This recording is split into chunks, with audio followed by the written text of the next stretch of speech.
everybody? It's week 7 of the Michigan Ultimate Survivor League. 6 weeks are in the books. That means we're halfway done with the regular season, folks. I know. It's so sad.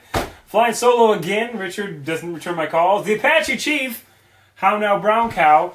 He was supposed to be here a couple days ago, so we were going to shoot on Tuesday, but I didn't have a vehicle, so I couldn't come. Whatever. So bottom line is today's Thursday. Football's on tonight, guys. Even though it's the Jets and the Patriots, we got to get this podcast done today. As you can see, I'm wearing a different outfit today. Some of you will get this, most of you won't, but I don't care. I don't mind looking awkward from the 80s. Anyway, so yes, there's one team left. Only one team undefeated halfway through the seasons. Who is it? We'll find out as we get it going.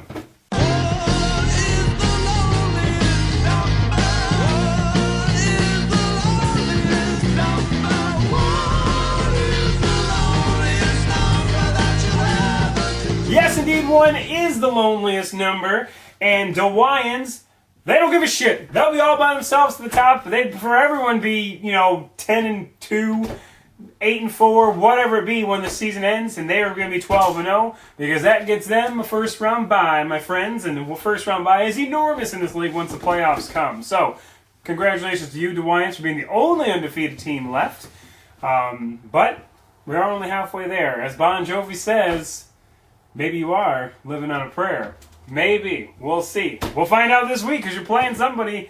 And I'm pretty sure they're going to be bringing the big guns. I got the schedule in my hand right here. We'll talk about it later. So yeah, we're going to try to be quick this week. No one here to play any games. No one here to do inside the numbers or anything like this. So we're just going to cut right to the chase. I'm even going to skip out the bottom 20 because the person who is in the last place, it's not really fun because it moves from team to team. That'd be Community Action Hero, sorry. Team Nick Assure, you're a legitimate owner, and you haven't submitted a line for the last 2 weeks, so you get my Ball Sucker of the Day award. Actually, so far of the year, so way to go you. You're 79th. Tecumseh football team, 78th. I know I wasn't going to do this, but I just got to say, Rod White, sorry, buddy. Anyway, top 20, here we go. Number 20, last week's number 9 team, 52 Shades of Clay, got splattered this week. They are now number 20, 4-2. Number 19, Sioux Girls 1 Cup. The Cromwell family both being represented in the top 20. That may be the first time a husband and wife have collectively been in the top 20 in the same week. So good job to you. I know my wife's nowhere near the top 20. Hell, I'm not even near the top 20. And, the other husband and wife combo, Bonnie and Craig. Greg, nowhere near there. Bonnie, barely hanging on, number 20. Number 18, Unclaimed Baggage. I don't know who you are, but I renamed your team because you didn't put in a line the first week. But you've been doing well ever since, and you haven't changed your name, so why fix it if it's not broken? 17, Plaxidental Discharge. This guy has a real thing for the number 7. He's been number 7 almost the entire year. Loses this week, falls down to number 17. So at least you're still in the top 20. Number 16, one of last year's power teams, New Orleans Rock Chucks. Way to go. He constantly bitches about the Saints on Facebook. If you know this guy, pretty funny. He even put some funny Rob Ryan posts about being at an IHOP or something this week. Made me chuckle. Why I was taking a dump. Anyway, speaking of taking dumps, none of these teams did because they're all in the top 20. Unleash the Craggle. Yes, one of my favorite team names of the year and appropriate ones too. Most of the funny team names aren't really appropriate. But Unleash the Craggle, number 15. Number 14, Nasty Nutria. Inched her way up into the top 20, actually in the top 15. An enormous game coming up this week for these guys. I'll tell you more about that in a little bit. Number 13, the Squadrels, moved up from number 19 all the way to number 13. They're 4-2 with a 2-1 division record. Number 12, Getting Schneidered, formerly number 20, has moved up to number 12, so good job to you. On that note, I will say that Getting Schneidered at least watches these podcasts because he put a nice little note on the message board. One of the first people to actually use the message board. I don't know why nobody uses it except for me to put these rankings. So get on the message board, Getting Schneidered. We asked the question, where did his name come from? And he actually answered it, although he didn't really answer it. He just put some paragraphs together. Anyway, so number 11. Oh, Snapula. The Asparagus King. You may know him as Eric the Asparagus King Perez. He has taken his team. He won the league last year. This year he has 2 teams. One of them is not doing very well. But this one is now almost in the top 10. So look out. Okay, so now we are into the top 10. Breaking into the top 10 for the first time this year, the Dublin Drunks, the lovable Jeff Arbogast team. He's 4-2 with a 3-0 division record. All these people are going to be similar in that regard. Maybe not. Number 9, Dardar's Dandies. Squadrels brought the hammer to him this week because he had to. And Dardar's Dandies taste defeat for the first time this year. You are 4-1-1 with that annoying tie. But hey, it happens in the NFL, happens in the MUSL League. Who knows? Muscle, not Muscle League. Number 8, I Must Break You. They've fallen from 4 to 8 because they lost this week. Number 7, Now You See Me, Now You Don't, falls from 3 to 7. Number 6, if I had a loser of the week, it would definitely be Brady O'Bush. And not because I like to make fun of women or anything like that. Of course not. Obviously not. Look at this suit. Will this guy make fun of women? Absolutely not. But if anyone was the biggest loser of the week, it would be Brady O'Bush. Why do I say this? Because the girl scored 88 points and lost last week. Yikes. Some teams, my team included, have never scored 88 points in a game period, much less one that I would actually lose in. So my loser of the week goes Brady O'Bush. I sympathize for you. I'm sorry. Number 5, ACL Terror, was a former number 1 team, fell down to number 12, now back in the top 5 due to his victory last week. Number 4, Ray Rice Told Her Twice. Speaking of inappropriate names, there's one. He's in the top 4. Tom Farmer, way to go. Number 3, speaking of old KLC Graves there, the Apache Chiefs are number 3 in the nation. They're 5-1, 3-0 in division. I called them Tuesday to see if he's coming to the podcast. Dude's not even on a bed yet, and I hear him say in the background, "Oh, sounds like I'm number 3 in the nation." You are number 3 in the nation. Way to go, Kale. I congratulate you on there. Number 2, Symphony of Destruction. The guy's a savant, formerly the Gambler. Last year's runner-up, was in the top 20 almost the entire year last year. Number 2 in the country, again. And number 1, the only team left in the undefeated ranks of the MUSL is the Wyans. We already knew that. Hashtag spoiler alert.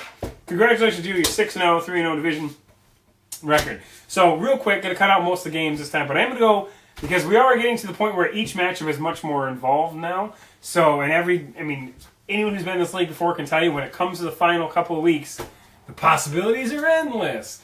So, division by division, what to watch for in week 7, okay? First of all, the Han Solo division, okay? We have the number 1 team in the nation, the Wyans, taking on the El Domador de Leons. Now, if you guys haven't been paying attention to the little news articles at the beginning, I'm just going to break this down for you real quick. I used to work at Sprint. I worked there for 4 years. I have a lot of teammates, Sprint teammates, in this league. 2 of which, my assistant manager owns El Domador de Leons. My store manager owns Beast Mode. They were playing each other this week. And the assistant manager who owns El Domador de Leons, name's Jackie. He's a huge Bears fan. So the store manager, what does he do? In a classic move, starts nothing but Bears, basically, against him, so he can't root for his own team. Well, point is that El Domador de Leons was up huge on this guy going into Sunday night, rather. And he's like, he calls me not once, not twice, but 3 times during that day to double check things. 2 times to talk shit about the fact that he's crushing this guy so bad. And he's like, oh, he only has Rashad Jennings left, blah, blah, blah, blah, blah, right? Well, wouldn't you know it, he also had the Eagles' defense left. He was up on him by 26 points. El Domador de Leons had Eli Manning to go, and Beast Mode had the Eagles and Rashad Jennings, who wasn't playing. Well, guess what? We woke up in the morning, and El Domador de Leons, I take it back, Ashley Cromwell, you are the loser of the week because you talk so much shit, and you lost, and I think it's hilarious. So, went on a tangent there, trying to keep it quick. Yeah, right. El Domador de Leons is probably mad as hell, and he ain't going to take it anymore, so he's going to bring as much as he can against the Wyans. So the Wyans, I'm calling for the upset here. El Domador de Leons can only take so much blasting to his manhood. He's got to win this week, otherwise it's over for him. Also in the Han Solo division this week, we have the aforementioned Brady O'Bush, who's fallen from number 2 to number 6 because of that heartbreaking defeat, playing the Bone Collector. The Bone Collector's 2-4. He's not really in the running, but he is a respectable owner historically. And if he has a chance to spoil someone's season, the season's not over by any stretch. He can do it, okay? Now, just painting a picture towards next week. This is me painting a picture. If both the Wyans and Brady O'Bush happen to win this week, you're talking the absolute, probably biggest game in the history of the Michigan Ultimate Survivor Week next week, because the Wyans, I'm starting to talk like this guy, the Wyans play Brady O'Bush next week. So, the ratings be through the roof if there were such a thing. But, alas. So, you guys got to win this week, and then the monumental game next week. Okay. Moving on to the Batman division. We have number 12 getting Schneider. All these teams are 4-2 that are ranked, by the way, in this division. Number 12 getting Schneider versus searching for Johnny Fisher, who's 2-4. However, they did score over 100 points this week, so look out for them, okay? Number 16, New Orleans Rock Chucks, 4-2, versus Killer Miller, 3-3. But Killer Miller's on a 2-game winning streak, so that could be a good game to watch. And then finally, number 20, 52 Shades of Clay, 4-2, also versus the Carp Carnival King, 2-4, yada, yada, yada. But important, much like in the other division I just talked about, next week 52 Shades of Clay plays the New Orleans Rock Chucks, so that could be an enormous game to look for next week, okay? Now, going to the John McClain division, not a lot going on there. We have Ray Rice, Told It Twice, versus Manziel's Visors. They're 5-1 and 3-3 respectively. And then Plaxico Discharge 4-2 going against Tallahassee Thundercats 2-4. Not a lot of must-see TV there, to be honest with you. Sorry, guys, but whatever, nothing exciting. Indiana Jones division, a little bit closer. We have Symphony Destruction, number 2 in the nation, 5-1, taking on Colorado Mountain Oysters, who are 2-4 but have won their last 2 games, so that's important. Number 10, the lovable Jeff Arbogast Dublin Drunks, 4-2, versus Steve Manch, who is 3-3.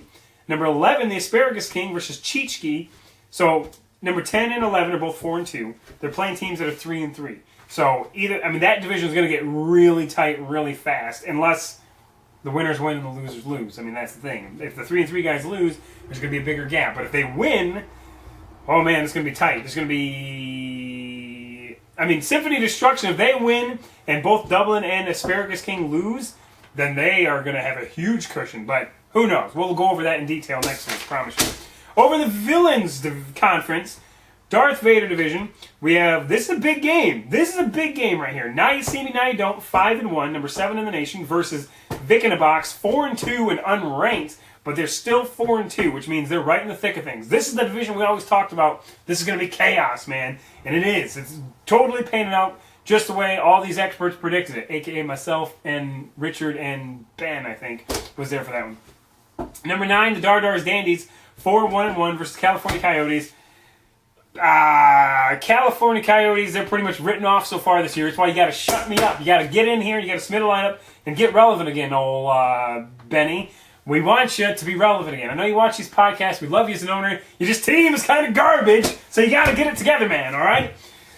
Number 13, the Squadrels. My father's team taking on the Tallywhackers. 4-2 Squadrels versus Tallywhackies, 3-3.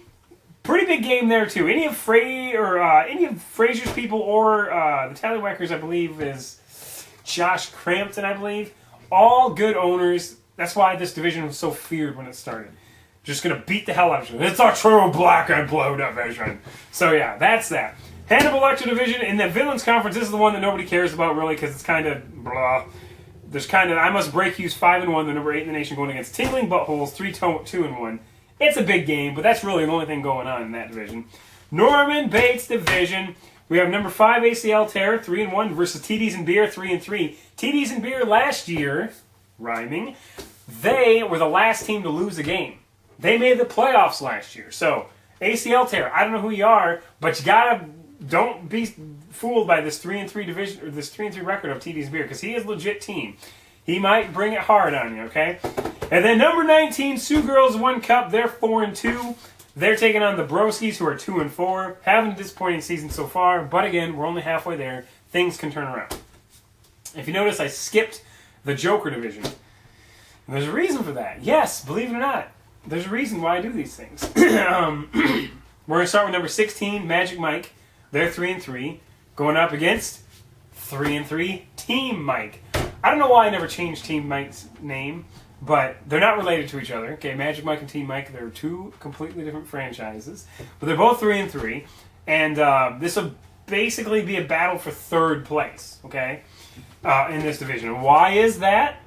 Well, it's pretty simple, because the biggest game of the year of the week, I'm sorry, and maybe the game of the year for these two teams anyway. Number 3, Apache Chiefs, taking on the nasty Nutria, number 14. Apache Chiefs, number 3 in the nation, 5-1. Nasty Nutria, 4-2, number 14 in the nation. So these guys are going to collide. It's going to be awesome. I mean, Apache Chiefs, man, he's had so many close games. Like, I'm pretty sure he wasn't planning on winning this game last week, and he came back and won.